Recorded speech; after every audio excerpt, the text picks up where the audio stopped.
हे student, अगर आप मंडी निरीक्षक की तैयारी कर रहे हो तो आपकी जीके के सेक्शन में केमिस्ट्री का टॉपिक है और इसी केमिस्ट्री के टॉपिक को हम पहला अपना डेमो वीडियो आपके लिए डाल रहे हैं। वीडियो को पूरा देखिए, अंत तक देखिए, टेलीग्राम को ज्वाइन कीजिए और हमारी पेड कोर्सेज अभी चालू है, ऑफर भी चल रहा है होली का, तो आप उसको ले सकते हैं। चलिए वीडियो को चालू करते हैं। टेलीग्राम को जरूर ज्वाइन करिए ताकि आप हमसे जुड़ सके। ओके, धन्यवाद, थैंक यू। क्या है देखेंगे, जो हम पढ़ने वाले हैं वो ये पढ़ने वाले हैं। क्या पढ़ने वाले हैं? रासायनिक अभिक्रिया की दर का प्रारंभिक ज्ञान एवं तीव्र एवं धीमी रासायनिक अभिक्रिया, उत्क्रमणीय एवं अनुत्क्रमणीय अभिक्रियाएं। इस टॉपिक को मैं इतने चीजों को कवर कर रहा हूं जो कि आपके सिलेबस के पहले लाइन पे दिया हुआ है, केमिस्ट्री के सिलेबस पे। ठीक है, आप समझ रहे हैं। यहां से हमारे पास है, देखो हमारे पास जो टॉपिक है वो है रासायनिक अभिक्रिया। इसको इंग्लिश में बोलते हैं केमिकल रिएक्शन।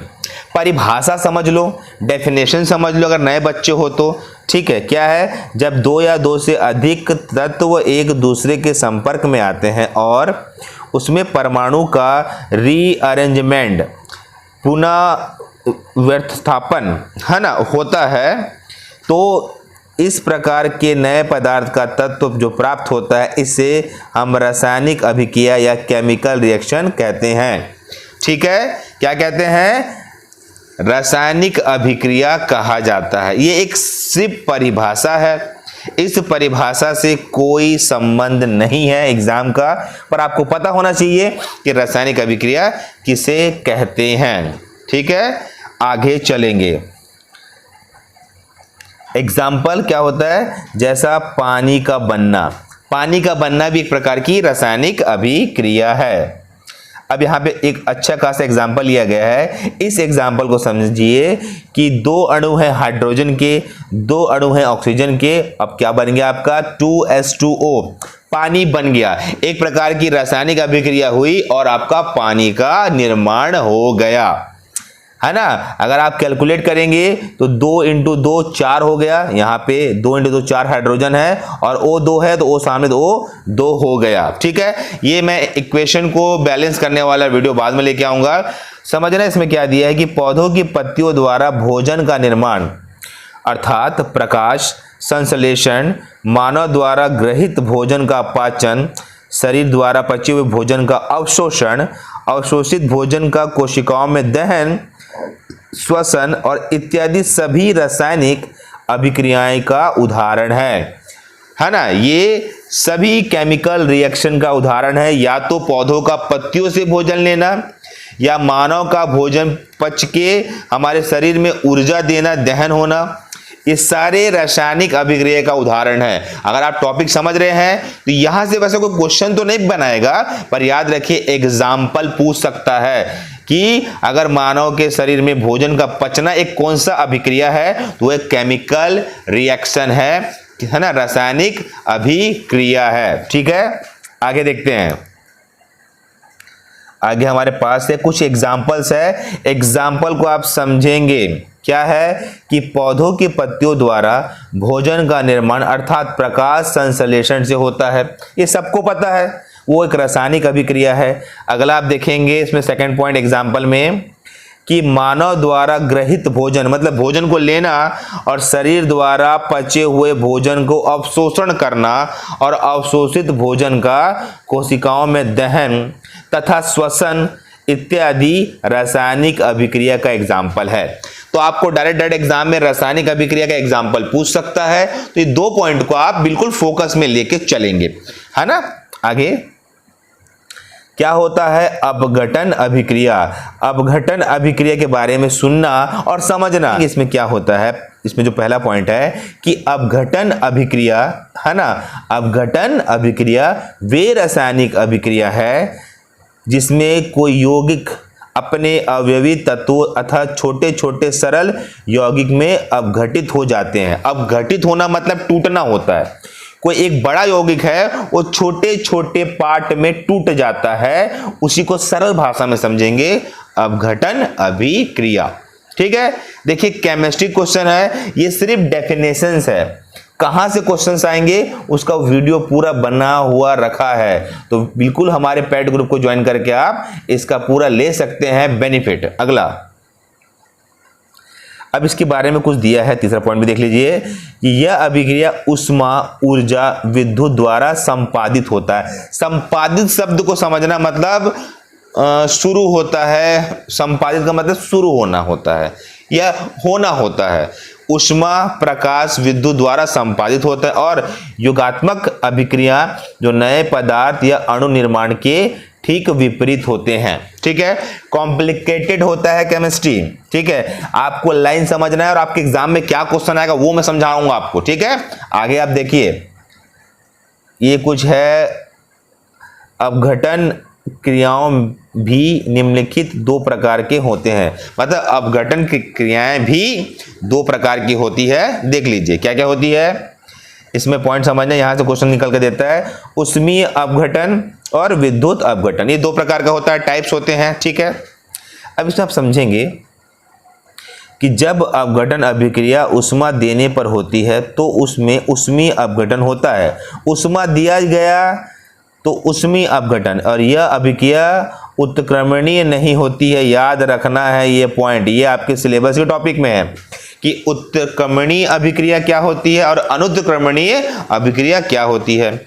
ऐसी अभिक्रिया को हम अनुत्क्रमणीय अभिक्रिया कहते हैं। बिल्कुल याद रखेंगे, यहां से क्वेश्चन एग्जाम में देता है। ठीक है, अगला आप देखेंगे, विद्युत धारा में होने वाले अपघटन अभिक्रिया को विद्युत अपघटन के उपयोग से अनेक धातुओं को उनकी प्राकृतिक यौगिक जैसे क्लोराइड, ऑक्साइड आदि प्राप्त किया जाता है। मतलब अपघटन अभिक्रिया से हम क्लोराइड, ऑक्साइड जैसे चीजों को हम प्राप्त करते हैं। ठीक है, नॉलेज पे रखिए चीजों को, एमसीक्यू कराऊंगा, समझ आएगा, 100% समझ आएगा। ठीक है, आगे आप देखेंगे, ये क्या दिया है कि गलित धातु क्लोराइड अथवा धातु ऑक्साइड में जब विद्युत धारा प्रवाहित करके अपघटित किया जाता है तो कैथोड पर धातु प्राप्त होता है। गलित क्लोराइड है ना, और धातु ऑक्साइड पर विद्युत धारा देते हैं तो कैथोड पर धातु प्राप्त होता है।